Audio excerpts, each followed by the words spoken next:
How to start healing a childhood abandonment wound as a young man. Alright, what's up guys? It's Jada Man and I'm back with another video. In this video, I'm talking about a childhood abandonment wound as a man, how to recognize it, how it affects you, and how to start healing it. This is something that hits very close home to me, guys, because it's what I went through personally in my life. And it's taken me my whole life to truly start to understand it and start doing things to actually change it, because it is very damaging. It is very painful to live with a childhood abandonment wound, guys, because what a lot of young men don't realize is that it will make you into the nice guy archetype. And if you don't know about that, guys, I strongly suggest that you check out this book right here, No More Mr. Nice Guy by Dr. Robert A. Glover. He talks about the nice guy syndrome or paradigm, what it looks like, why it happens. And I'm very grateful for this book, guys, because it helped me understand that that's what I was struggling with. It was a big part of my pain and the things that I went through. I was conditioned to be a people pleaser, a nice guy. I'm gonna get straight into it, guys. Let me explain to you some of the signs and why it happens. You'll find yourself being a people-pleasing nice guy, a doormat, when in childhood, mainly, your parents made you feel like a burden. They weren't there for you emotionally. Your parents are just going about their life.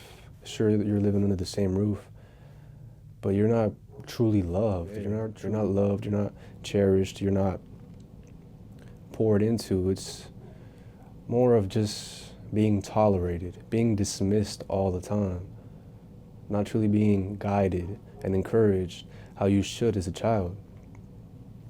And this is where the childhood abandonment wound starts, and what influences and conditions you to be the nice guy archetype.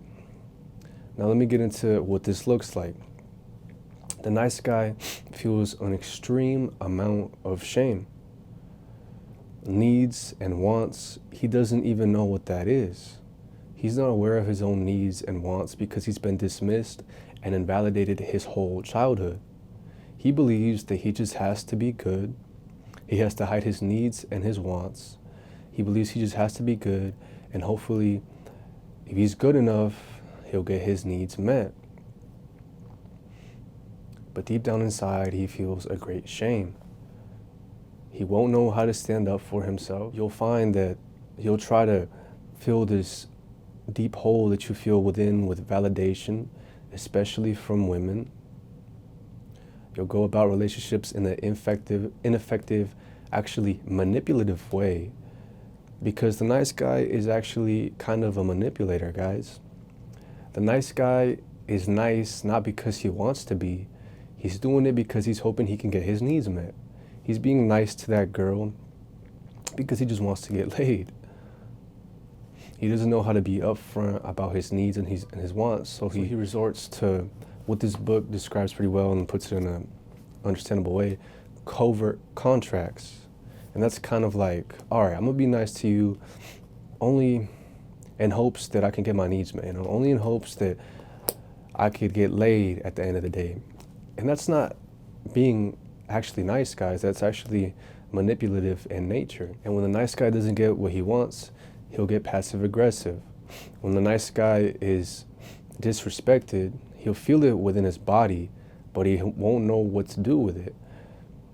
And because he was abandoned in his childhood, or he came from a family who doesn't talk about feelings and emotions and doesn't work stuff out, he'll just keep that inside, and he'll build up a lot of resentment and passive aggressivity towards people at work, school, whatever it may be. The nice guy will live his life bottling everything up, never understanding how to express himself, never understanding what he's feeling or why. And these are just a few of the things, guys. I strongly suggest you do read the book. But this is something I personally went through, guys, and I know how damaging and depressing it can be, and that's why I want to make videos like this to help young men who went through a abandonment wound and started getting the nice guy paradigm and way of looking at things. All right, now with that in mind, guys, how do we start healing this? How do we start becoming what's mentioned in this book, and that I agree with a lot? How do we start becoming an integrated man? A man who understands his needs, his wants, his emotions. How do we start doing that? Well, the first step, guys, is realizing that you have the paradigm. You are a nice guy. You feel a tremendous amount of shame. You have low self-esteem. When things get heated, you don't want to rock the boat. You feel that you cannot stand up for yourself. You avoid conflict. You minimize yourself for the comfort of others. You set yourself on fire to keep other people warm. The first step is to realize this and to realize that it's not right. And the reason that you keep doing it is because you were conditioned to be that way since a child. The first step is awareness. Become aware of it. For nearly 20 years of my life, I was the nice guy. That I tried to do it that way. I tried to just keep everything in. I didn't want to be in conflict. I didn't want people to dislike me. I was so worried about what they would think about me. Everybody had to like me. I had to try to control everything, try to control every social interaction and be seen in a good way. It doesn't work, guys. What you have to do is you have to look inside.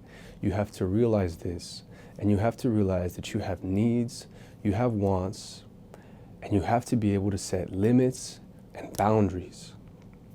That's the only way to step out of the nice guy paradigm. Do not be stuck in it, guys. It is a depressing thing. I'll tell you what will happen if you keep being stuck in the nice guy paradigm, because I've lived through it for many years of my life. You will find yourself being angry, frustrated all of the time, feeling resentment towards so many people because they're actually overstepping your boundaries, but you don't know how to make them known. You feel this deep frustration and anger within you all the time. You'll feel misunderstood. And that's just the tip of the iceberg, guys. There's so much to it. I can't get into it all in this video. Now, I'm going to talk about a few things to start actually healing this, to start integrating the more masculine sides of yourself and how to start becoming an integrated, healthy man. One of the first steps, guys, is to realize that you actually have emotions. You actually have boundaries. You actually have needs and wants, but you have been conditioned to keep them in, not express them, because you feel that you're going to be seen as a bad person. You feel that things are going to go wrong. You feel that you're going to be reprimanded. But let me tell you this, guys. It's better to be seen as an asshole.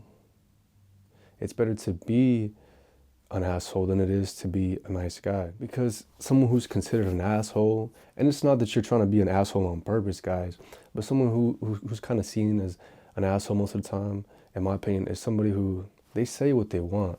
They say what's on their mind. If you pass their boundaries, they're gonna let it be known, and they let their needs and their wants be known. And if the other person isn't with that, it's fine. They just move along. Contrary to the nice guy, he tries to go about things in a manipulative way. To avoid conflict, he's gonna avoid expressing his needs, his wants, and he's not gonna set any boundaries or limits. And this is devastating, guys. You're gonna feel terrible inside all the time, because this is what would happen a lot to me, guys. I would try to keep the peace a lot, and I would notice that people would do things that I didn't like, and I would just keep it in. And it was reasonable things too, guys. Like, I noticed a lot of times people would disrespect me or make jokes that I really didn't like,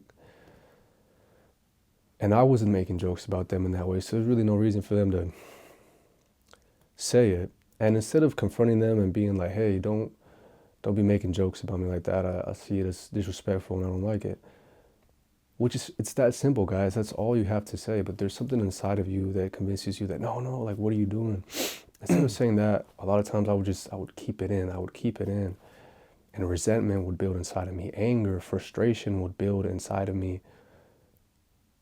And this is not good, guys, because one day comes like a soda can that you shake. the pressure builds, and you'll find that one day you'll just explode on that person who you had resentment and passive aggressivity building towards because you just didn't let your boundaries and limits be known. And I started doing it, guys. I started letting my limits and my boundaries be known. That's the first step. Maybe you don't realize when it's happening, guys, but I'll give you a little clue.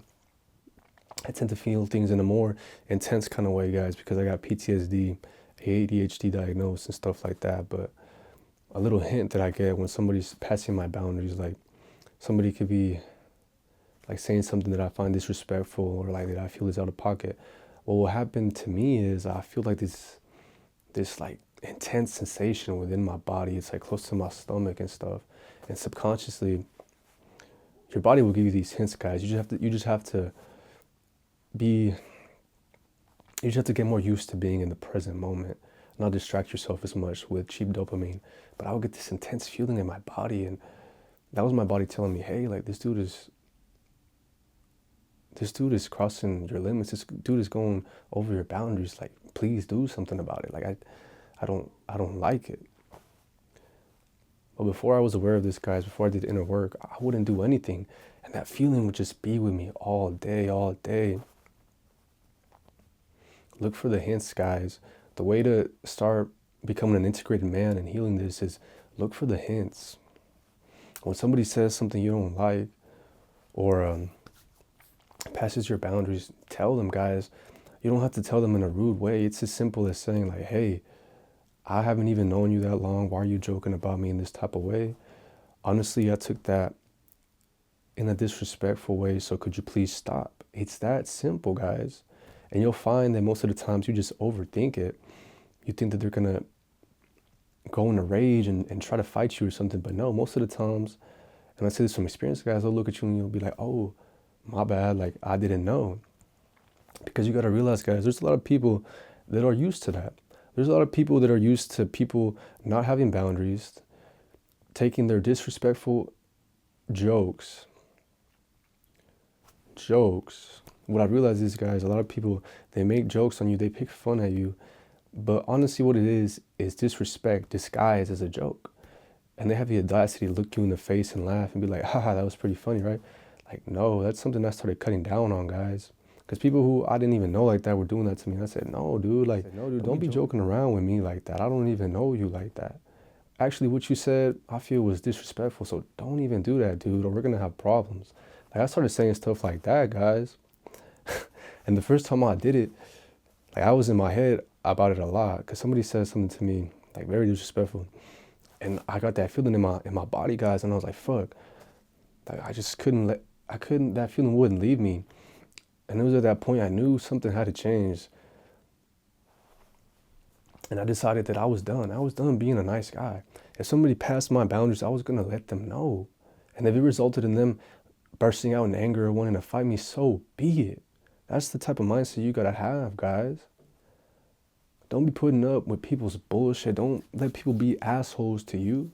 Because putting up with it, guys, all that's going to do is build up resentment and frustration in you, and it will make it more likely for you to actually explode on that person next time. And I'll tell you this much, guys, it's gonna be uncomfortable at first. You're gonna be in your head a lot about it. The subconscious part of you that feels that you actually deserve to be treated bad, the subconscious part of you that believes that you're just a burden, that there's something wrong with you,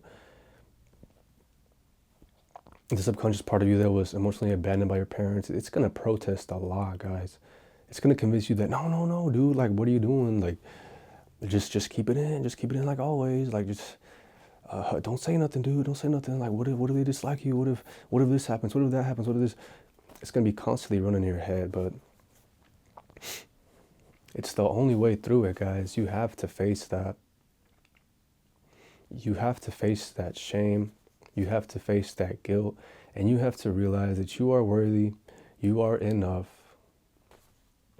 and you deserve to be able to express your needs, your wants, your limits, and your boundaries. Keep that in mind always. But yeah, guys, that was it for this video. I don't want it to be too long. It's just like a mini guide touching on some points. I'll be making more videos on the nice guy paradigm and stuff like that. Because you gotta realize, guys, like I live most of my life like that as a nice guy, and I'm barely finding the effective ways to become a more integrated, healthy man and actually understand my wants, my needs, my limits, my boundaries, and how to express them so I don't have to be resentful and frustrated all the time. And it's crazy, guys. Like it's taken me like I'm 23 now. It's taken me a long time to get to this point. And some men aren't even aware that they're in the nice guy paradigm for an even longer time, guys. So that's why I want to make these videos. I want to help people out. That's a big part of my purpose, of my passion. I want to help people so they won't struggle as much as I had to understand certain things as a man. So a big reason why I do what I do. I'll be making more videos, guys. I've been slacking quite a bit because I've been focusing more on work and trying to pay off some debts and stuff. But this is what I truly do enjoy doing, guys. I'm going to try to be more consistent with it. But yeah, guys, with that being said, it's been Jada Man, and I will see you on the next one.